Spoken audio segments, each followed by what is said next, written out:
Hello everyone, my name is Mehdi and welcome to another Lumion tutorial.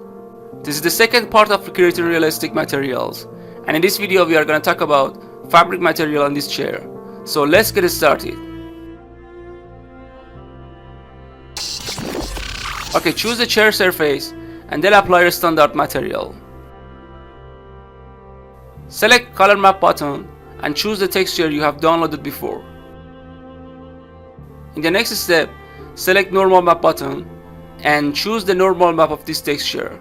At the end, click on displacement button and same as before, select the right one for this texture. Okay, now I would like to get some change to the color and size of this texture. Since we want to see the original texture color, reduce the colorization slider to the 0 and change the map scale amount to find the right scale for your texture.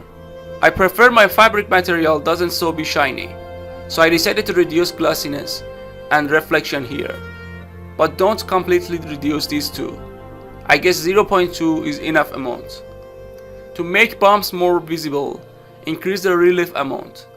After that, increase a little bit displacement here, because in reality this material doesn't look flat. Now I'm gonna apply a weathering effect.